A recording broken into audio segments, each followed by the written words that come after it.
Coucou, salut à vous. Alexis Capoe sur votre chaîne Parlons-en by Capoe. J'espère que vous allez bien. Nous allons parler aujourd'hui de l'actualité politique qui a cours depuis quelque temps dans nos pays en Afrique, dans le Sahel précisément, et en particulier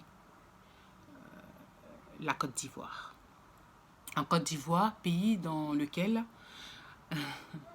les Ivoiriens sont tétanisés, n'ont plus le droit de maudire, n'ont plus le droit à la parole.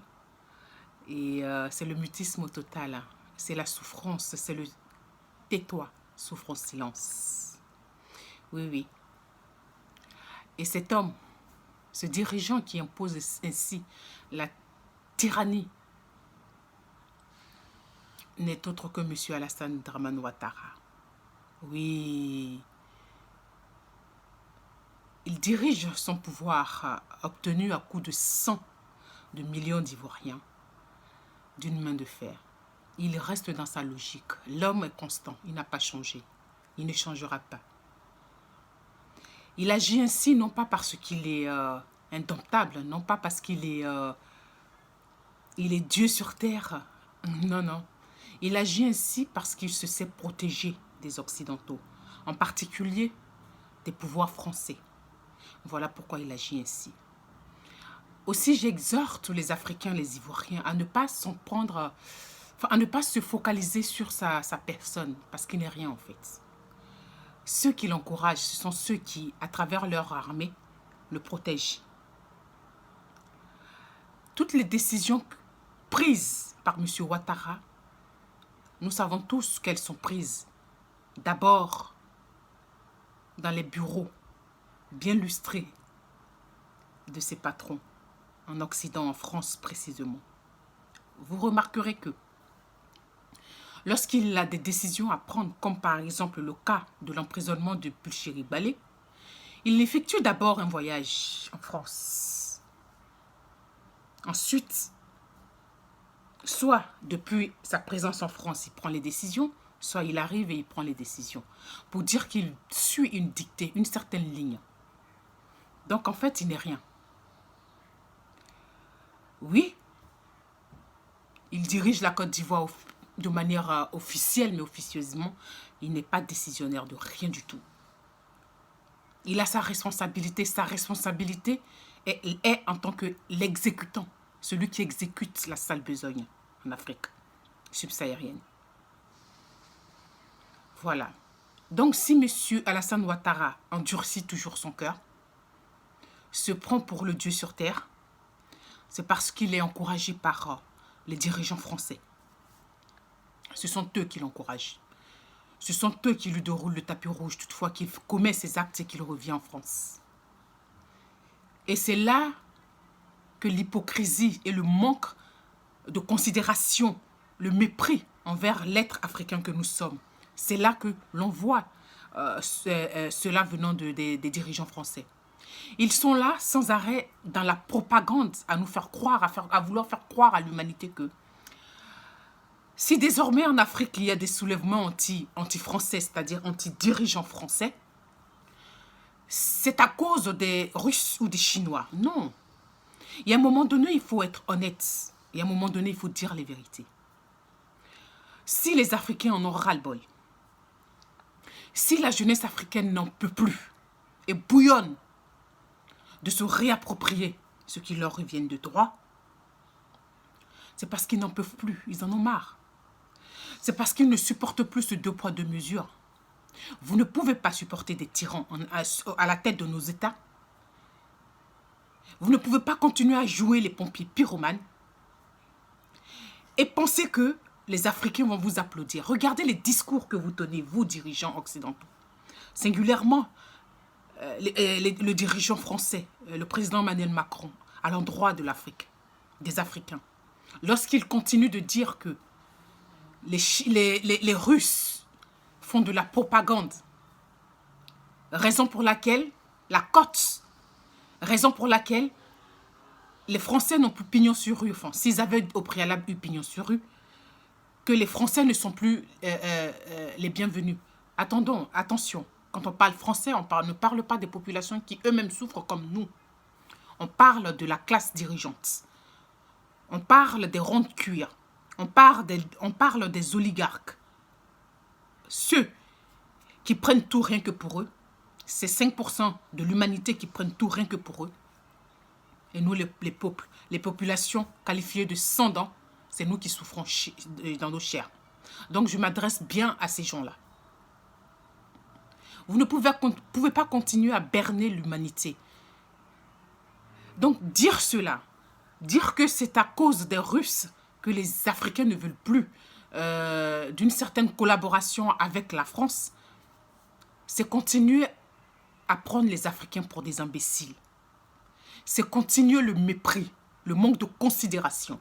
C'est nous dire que nous ne sommes pas capables de réflexion. Nous ne sommes pas capables d'analyse. Nous ne sommes pas capables de prendre des décisions pour notre bien-être. C'est de la foutaise. Voilà. L'un dans l'autre, M. Alassane Ouattara, qui, depuis quelques jours, emprisonne encore en Côte d'Ivoire, agit ainsi parce qu'il est protégé par l'armée française. C'est aussi simple que ça. Donc les Africains ont raison de ne plus vouloir de telles collaborations sur leur terre. Qui ne veut pas un bien-être? Dans nos pays, vous installez des tyrans qui font que des milliers d'Africains font un flux, un exode vers le nord, vers vos pays. Pays dans lesquels ils sont traités pire que les animaux.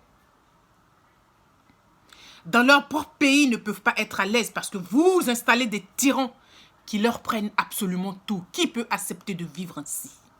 Qui? Pensez-vous que nous sommes nés pour être vos éternelles serpillères? Non. On vit pour être heureux. On vit pour être à l'aise. On ne vit pas dans la pour vivre dans la souffrance, dans la mendicité. Les Africains en ont marre. Les Africains en ont marre. Alors, n'accusez pas les Russes. La faute vous incombe. Vous, dirigeants français, qui n'avez toujours pas compris, qui refusez de sortir votre esprit dans ce complexe de supériorité, c'est vous, c'est votre faute. Ce n'est en aucun cas la faute des Africains qui, eux aussi, veulent vivre bien chez eux, ne veulent pas vous envahir. Vous ne pouvez pas continuer à être des pompiers pyromanes. Ce qui se passe en Côte d'Ivoire, moi j'accuse la France. C'est la faute des dirigeants français. Ce sont eux qui couvrent Alassane Ouattara. Ce sont eux qui, à travers leurs conseils, ont manipulé la constitution ivoirienne pour imposer un troisième mandat à Alassane Ouattara, qui lui-même disait qu'un chef d'État ne doit pas aller au-delà de 2 mandats. Dès lors que vous soutenez un tel personnage, vous ne pouvez pas venir accuser d'autres partenaires qui, eux, font du business comme vous le faites en Afrique. Mais à la différence que vous montrez toujours à l'humanité que vous venez en tant que les bienfaiteurs, vous venez en tant que les donateurs alors qu'il n'en est rien. Tout ce qui se quitte en Occident et arrive sur le sol africain est vendu. Et tout revient dans vos poches. Nous sommes africains et nous ne voyons pas ce que vous faites. Désolé de le dire. Alors, je m'adresse à ces fachos français qui n'arrêtent pas de dire que on vous aide, encore de l'argent. Non. L'argent qu'ils prennent ici dans vos caisses retourne dans leurs poches, font d'eux des milliardaires. Ça ne va en aucun cas dans le ventre, ni dans les poches, ni sur les comptes en banque des Africains. Ça n'aide personne. C'est de l'escroquerie dans les deux sens. Alors vous êtes priés de ne pas tenir rigueur aux pauvres Africains qui veulent subsister dans la dignité. Qui veulent subsister dans la dignité. Voilà ce que j'avais à dire. Donc Alassane Ouattara, Quand on crie à Alassane Ouattara, libère les prisonniers, en fait, on lui donne trop de considération. Il n'en vaut pas la peine. Parce que ce n'est pas lui qui décide. Lui, il n'est qu'un exécutant. Voilà son rôle. Voilà sa responsabilité. C'est un exécutant.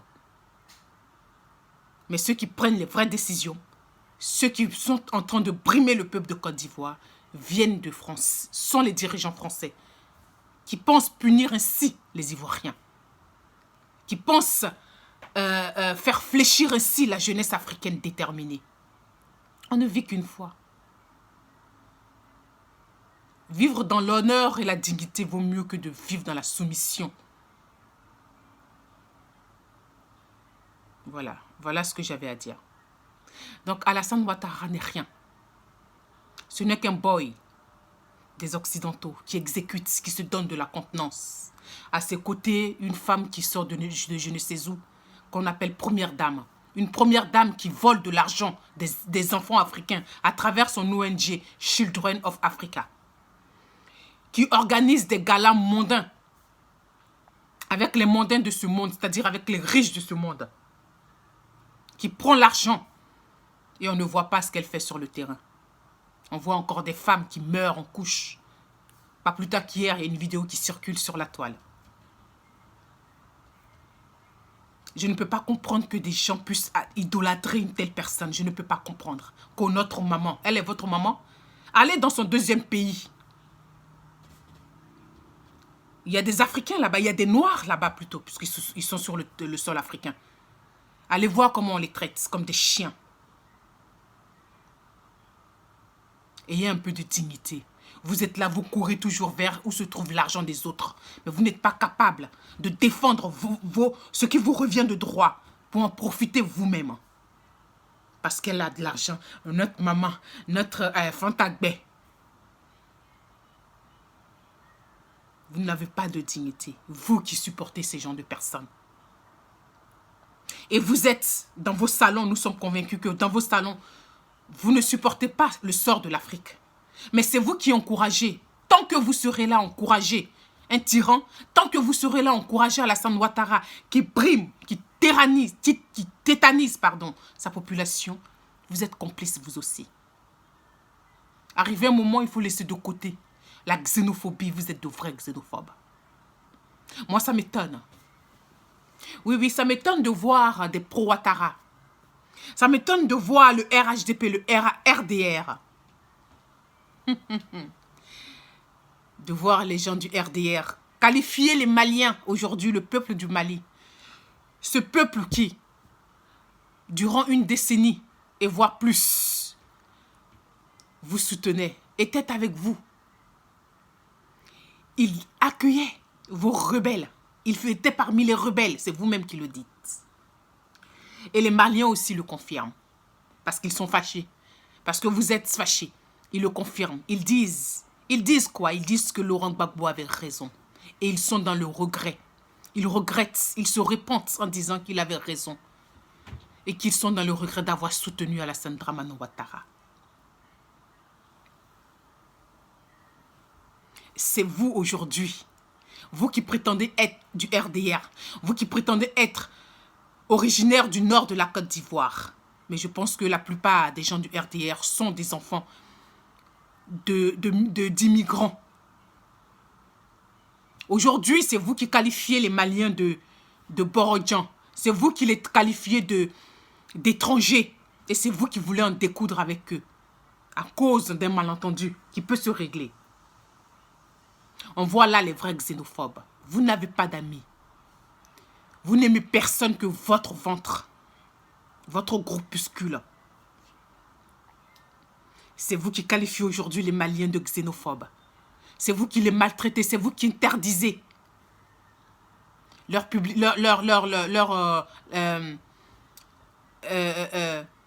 prestation de leurs artistes. Et j'en passe. C'est vous qui manifestez devant leurs ambassades. C'est vous qui les menacez aujourd'hui. C'est vous qui osez dire qu'ils ne sont pas les bienvenus en Côte d'Ivoire. Et c'est vous qui voulez la guerre avec le Mali. On peut faire ça. On peut avoir la mémoire aussi courte. Moi, j'ai souvenance ici, dans mon département, Dans ma commune, précisément, j'ai souvenance des familles maliennes que je connais très bien, avec qui il n'y a jamais eu de problème. Moi, je suis une Boussoumani, comme ils disent. Je suis bêtée. Je me souviens lorsque Alassane Ouattara a réussi son coup d'État avec l'aide de la France, grâce au bombardement et au sang versé des nôtres, qui croupissent pour certains encore en prison. Une centaine encore en prison, depuis plus de 11 ans. Je les entends encore, qui klaxonnent comme s'il y avait un mariage. Puissance-ci, Ado Puissance-ci, à Manidé. Aujourd'hui, c'est à ce peuple-là que vous vous adressez. C'est à eux que vous parlez ainsi. L'ingratitude porte un nom. Alassane Ouattara et son groupuscule. Que vous êtes? Vous êtes méchants. Vous n'êtes pas gentil. Et quand un être humain est méchant, j'en ai horreur. L'argent ne fait pas tout. Les relations humaines, vous laissez ça où? Parce qu'il y a un litige qui peut se régler entre frères africains. Vous demandez, vous exigez la guerre. Vous qui hier avez galvanisé ces peuples, avez lobotomisé ces peuples, avez été raconté tout et n'importe quoi sur le digne fils d'Afrique, le président Laurent Gbagbo. Vous leur avez dit hier que c'était lui le xénophobe, que c'était lui le Boussoumani qui n'aimait pas les musulmans, qui n'aimait pas les nordistes. Et c'est vous aujourd'hui, sans honte, sans crainte de Dieu, c'est vous qui les qualifiez d'étrangers. C'est vous qui leur interdisez, c'est vous qui les mettez en péril. Oh, vous nous direz qu'il n'y a pas eu mort d'homme. Mais qu'est-ce qui nous prouve que ces personnes qui sont mortes, ces Maliens qui ont perdu la vie pendant la crise, qu'est-ce qui nous prouve que ce ne sont pas vous? Parce qu'on connaît vos manigances, la CPI nous l'a prouvé. Vous assassinez vos propres personnes pour accuser les autres. C'est de ça qu'il s'agit. Vous accusez les autres, vous faites le mal et vous voulez déporter ça sur le président Laurent Gbagbo et son groupe, sur l'opposition. Pour preuve, le président Laurent Gbagbo qui a été innocenté de toutes les charges, qui est indigent selon la Cour pénale internationale, après qu'ils aient fouillé toute la planète sans rien trouver de sa fortune, M. Alassane Ouattara décide de lui octroyer une grâce présidentielle. Encore une foutaise. En lui accordant cette grâce présidentielle, il confirme ainsi, lui, dans ses délires, que le président Laurent Gbagbo est un braqueur. Et il veut coller ça dans son casier judiciaire. Mais Dieu ne permet pas cela. Quelques jours après, on arrête un badaud. On arrête un repris de justice. On arrête un bandit affichant les couleurs du RHDP dans un magnifique t-shirt avec la figurine de Alassane Ouattara au sourire large. C'est ainsi que Dieu humilie ceux qui pensent humilier ses oins. N'en déplaise. Vous ne pouvez pas continuer à mentir.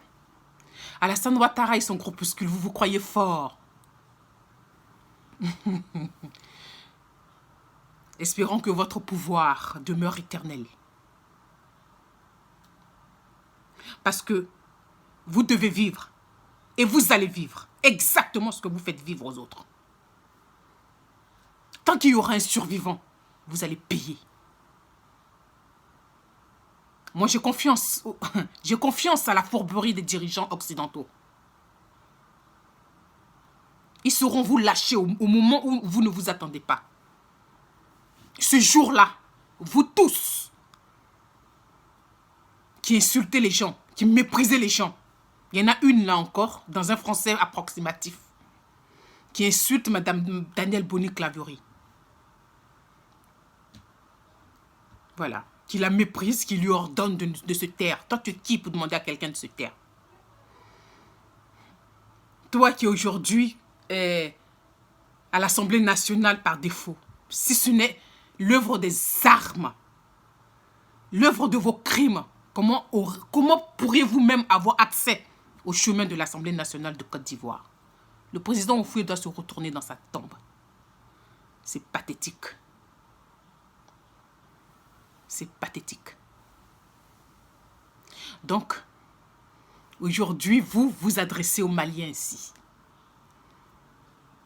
Et je suis convaincue que, comme beaucoup sont beaucoup dans l'entourage du RDR sont des fils et filles du Mali parce qu'ils ont soit la moitié d'un parent qui est malien. Ils sont là, ils sourient. Et ils sourient rouge ou jaune. Ils vous observent. Et ce sont ceux-là qui vont causer la perte d'Alassane Dramane Ouattara. Enregistrez bien ma vidéo. Vous pensez qu'ils sont contents de voir des plaisantins dans les rues en train d'insulter leurs parents? Vous pensez qu'ils sont contents? Vous pensez qu'ils sont contents? L'avenir nous en dira. Aussi, je m'adresse maintenant au peuple malien.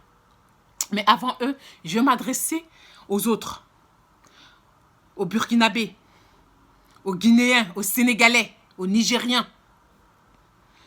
En tout cas, à vous qui soutenez, pour beaucoup encore, le pouvoir de M. Ouattara. Vous ne vous sentez pas concerné.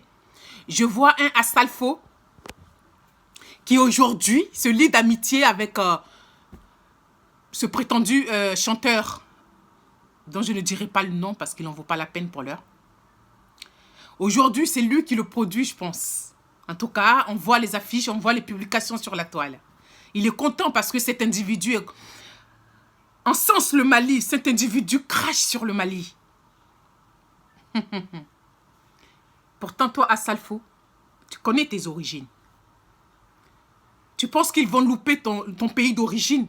Si jamais il y avait un problème entre la Côte d'Ivoire et ton pays d'origine, ils ne vont pas te louper.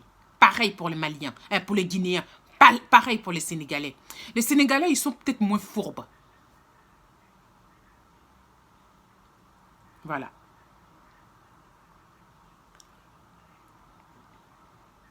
Voilà. Vous pensez qu'ils vont vous louper? Ils ne vont pas vous louper. C'est en cela que je m'adresse à toute cette diaspora qui vit en Côte d'Ivoire, cette diaspora africaine, des pays limitrophes qui vivent en Côte d'Ivoire.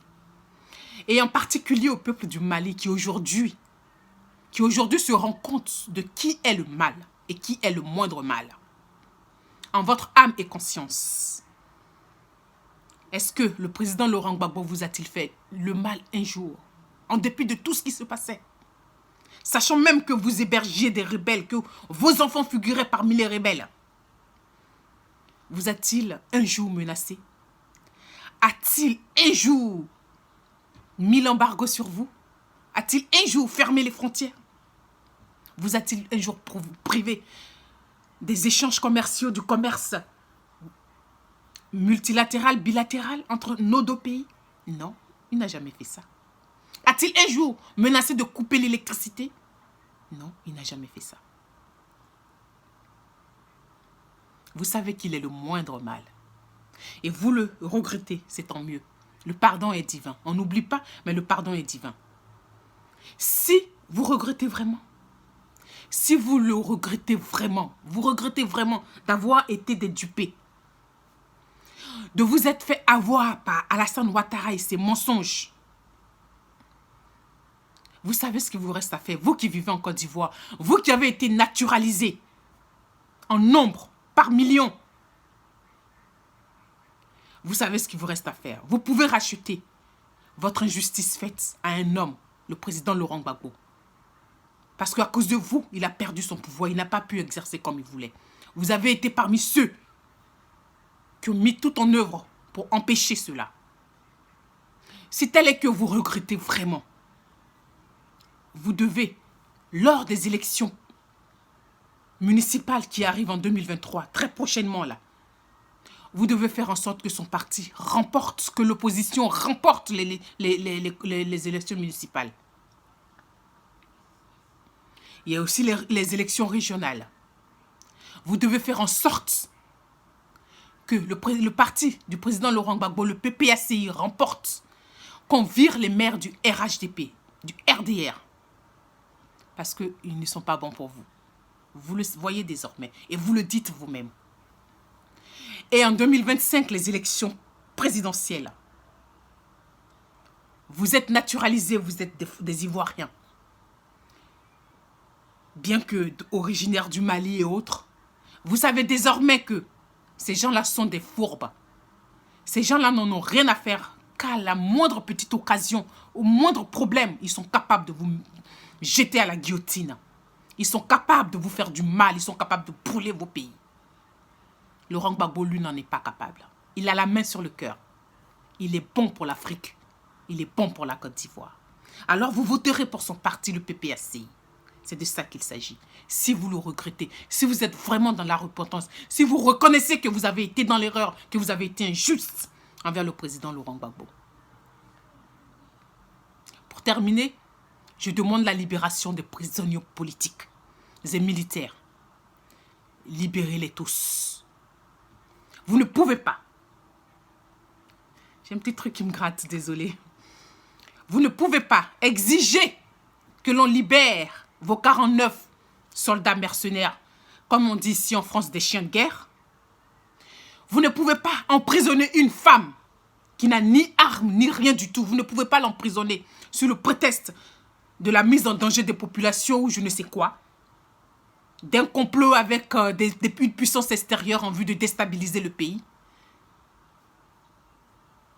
Vous ne pouvez pas l'emprisonner alors qu'elle n'a absolument rien fait. Elle n'a que parlé. Pour dire des choses vraies d'ailleurs. Vous l'emprisonnez et vous voudriez qu'on libère des hommes et des femmes qui savent manipuler les armes, qui sont aguerris pour le combat. Vous voulez qu'on les libère comme ça parce que monsieur a demandé, monsieur a exigé. Cela va faire 2 mois qu'ils sont en prison. Monsieur a exigé et rien n'est fait. C'est pour dire qu'il n'est rien. Que c'est sur les pauvres populations ivoiriennes qui se gonflent d'avoir la force. Mais voilà l'humiliation. Parce que le Mali est un pays souverain. Vous ne pouvez pas exiger des autres ce que vous refusez chez vous. Donc libérez les prisonniers politiques, les prisonniers d'opinion, les prisonniers militaires, avant qu'on libère vos 45 ou 49 soldats.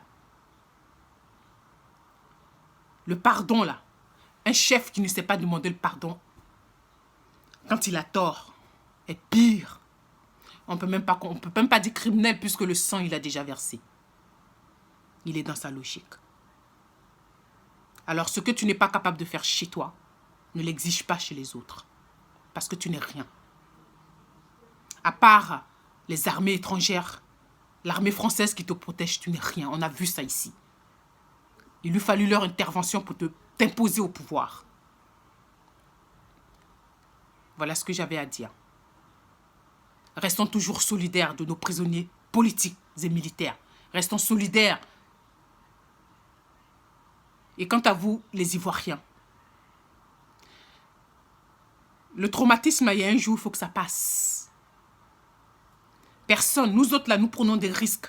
Nous nous mettons devant nos caméras et nous parlons. Non pas parce que nous ne respectons pas la vie, nos vies, mais parce qu'on ne supporte pas l'injustice. Et celui qui ne dit rien consent. Si vous souffrez, vous dites tout le temps que vous souffrez, que la vie est chère, vous n'osez pas parler, vous jouez aux lâches. Oui, vous êtes devenus des lâches. Si vous ne pouvez pas agir, qui va agir pour vous? Vous pensez que les gens vont continuer à mourir pour vous? Voilà. Tant que vous-même, vous ne prenez pas les résolutions pour sortir de cette situation, nous allons continuer à parler. Vous devez agir si vous voulez sortir de cette situation. Tant que vous n'agissez pas, les Français vont toujours continuer à protéger Alassane Ouattara. C'est de ça qu'il s'agit. Les rues sont faites pour ça, pour manifester son indignation, pour exprimer un mal-être. Notre constitution nous le permet. Si Alassane Ouattara est capable de donner cette liberté-là à son groupuscule pour manifester devant les ambassades du Mali, devant l'ambassade du Mali et dans les rues, nous en avons aussi le droit. Vous en avez le droit. Alors si vous n'agissez pas, c'est que vous ne souffrez pas. Arrêtez de dire aux gens que vous souffrez. De même que vous protégez vos vies là, de même que d'autres protègent leurs vies. Le président Laurent Gbagbo, les partisans du président Laurent Gbagbo en ont assez fait. Nous avons payé ce lourd tribut. Et les nôtres croupissent encore en prison. C'est à vous d'abord d'agir et nous allons vous accompagner. Si vous ne faites rien, c'est que vous ne souffrez pas. Vous vous contentez de ça. Donc arrêtez votre hypocrisie. Les amis, c'était Alexis Capoui sur votre chaîne Parlons-en by Capoui. À bientôt.